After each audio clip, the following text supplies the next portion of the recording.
Ayan mga master, nandito tayo sa may tatanilin nila dito sa may Kinon. Ito ay kung bakit nila tatanilin. Pag sisimintuhin nila ito, magigiba lang din. Kaya ginawa nilang ganito para mas matibay. So parang kagaya ng Marcos Highway ba? Yan mga master. At dito muntik yung sasakyan namin dati dito nung nagbibiyahe kami. Muntikan matamaan yung parang kalahating isang bahay na nalaglag. Paglampas ng sasakyan, nalaglag sa itaas yung bato.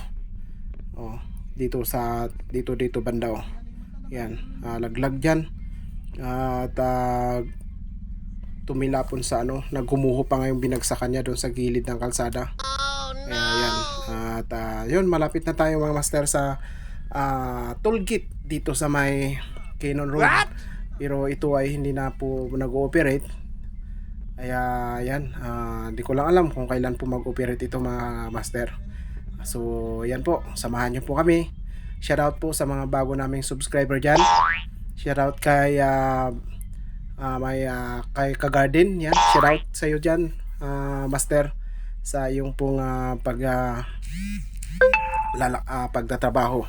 Sana ay marami pang susuporta sa atin mga master.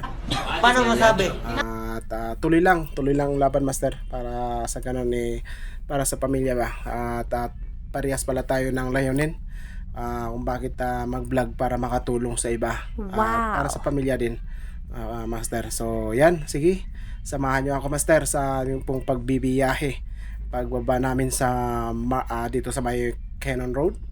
Yan, so ganda ng mga puno sa gilid ng highway. Yan, nag-umusbong sila. At nanibago ako dito dahil maraming may mga bato na nadadaanan namin at hindi ako makatakbo ng mabilis. Sanay pa yung mga iba. Nauna na sila. Kaya sige lang sabi ko sa isip ko naman, hindi naman ako nagmamadali. Darating din kayo, darating din ako kung darating sila, di ba mga master? Ayan, so andito kami sa may ang ganda ng tanawin mga master. Wow! Ayan ang gandang mga tanawin dito. Pag ulan, sabi ko sana dito may malakas na tubig dyan sa gitna ng bundok na yan. At na bumubulwak. Yan. At nilagyan na nila pala dito ng screen. Iyan mga master, salamat sa iyong pagsama sa amin. Shoutout po talaga sa mga bago naming subscriber dyan, sa mga solid namin, mga solid ni Kakulitos Trail Vlog na mga sumusubaybay. Yan. Wow! So sana huwag kayong magsawa sa bawat aking pong i-upload na mga videos, upang kung sino po maabutan ng maabot ang video ito ay naway huwag kayong magsawa at i-enjoy nyo na lang, dahil ganun talaga, wala akong magagawa kung paano pagandahin pa. So yan mga master, salamat talaga sa inyong pagtulong o pagsama sa akin sa aking pagbibiyahe. Ayan, so okay, alright, samahan nyo ako sa aking pong pagbibiyahe. Ayan. Ito pinalawak din to mga master. Hanggang sa may Kampur. Hanggang doon sa Kampur, malawak ito. Wow. Kahit gigiwang-giwang ka dito o pipito-pito ka magpatakbo. Ang ganda ng ginawa nila. Lumawak yung kalsada ba. Ayan nilagyan pa nila ng harang sa may gilid ng ilog. Yes! Dati wala yan. Nakakatakot ba pag gabi. Talagang yan, pag nadulas ka dyan, diretso ka sa ilog sa baba. Talagang nakakatakot dyan dati. Pero namangha ako nung unang pagbaba ko dito ay talagyan na ng bakod. Anong tawag nito? Yung parang may siya, pilapil sa gilid ng highway, kalsada ba. Ayan, so magkabilahan yan. Ganda dito, grabe dito nung ginagawan yan. Maputik yan, tapos mga bato gumuguho, tinatanggal, gumuguho pa rin. Kaya buti na lang huminto yung ulan, doon nila binanatan na trinabaho. So yan, naayos din sa wakas. Dahil tumataas ng guguho hanggang sa taas na. Kaya yun, nung sa halip na mababa lang yung pilapil dyan sa gilid ng ano na yan, naging mataas na dahil matangkad na, dahil gumuho nga. Kaya nga hinabol nila. So yan, malapit na tayo sa Kampor mga master. Yan, Kampor na ito, kurbada na yan, Kampor na ito mga master. Ayan, dati gumuguho rin to dito banda, gumuguho din yan. So grabe ang ano dito dati.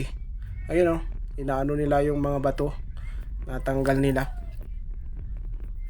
yung mga maintenance ata yan, o yung mga nagkakontrata sa kalsada na to, dahil ongoing pa mga master ang pagtatrabaho niya dyan, ang mga trabahador, o sino man ang nagkontrata dyan na ano, dahil nagka-subcontract yan mga master. Dahil maraming nagkontrata dyan, pero hindi ko alam kung anong nangyari, nilaro nila yung parang naglawayan pera ba, ang nangyari dyan. Pasa-pasaan ng kontrata hanggang lumiit ang kita. Siyempre sino ba naman ang gustong ano dyan, magtrabaho dyan kung ikaw na magtatrabaho na, inuutang pa ng kontraktor mo ang sahod mo, anong para sa pamilya mo di ba mga master? So yan marami pang hindi nagawa dito nung pandemic. Wala parang tumahimik lahat, hindi naman nila ginawa yung ano. Mas maganda pa ang ginawa nila sa Lowlands, lumawak ang mga kalsada. Doon sa amin sa La Union, lumawak ang kalsada. So yan dito parang at least mayroon naman, ginagawa pa rin nila, ongoing pa din mga master. Wow. So yan lalampasan natin ang ito Kampor pa rin to mga master, at sa baba ay Country na mga master. So yan, hindi ko alam kung ano ang boundary, saan boundary yan ng Country at Kampor at Country dito, kung itong tulay na yan ang boundary, hindi ko alam. Kasi pag dating mo doon sa baba Country na sabi hindi ko alam kung Kampor pa rin to, hanggang doon sa baba Kampor pa rin, tapos doon ang boundary siguro, ganun siguro mga master. Yeah, boy. Ang ganda ng tanawin mga master. So wow, ang ganda ayan doon sa taas huminto yung ulan, tuyong-tuyo na. Dito basa umulan dito sa baba. Dito pa naman sa area na to ang madulas talaga mga master, dito banda. Dito akala mo mataas, maganda dito, maganda ang kalsada dito sa taas, pero pag andun ka sa baba, tinitingnan mo yung balikan mong tingnan kung yung dinaanan mo, gilid ng ano yan, gilid ng ilog yan, tapos ang taas na bangin yan, ang taas ng bangin nito. Makikita pag dito ka sa tulay dito, malapit ka dito sa may tulay, dito itong tulay na to, tapos tumingin ka doon sa pinanggalingan natin, makikita mo dyan talagang bangin yan. At dyan ka matatakot na lang, ang bilis-bilis nila magpatakbo. Paano kung dimiritso yung sasakyan, ilan na talampakan yan, baka hindi lang 10 talampakan. So yan master, dito na natin tatapusin ang ating pong video. Bye bye, God bless.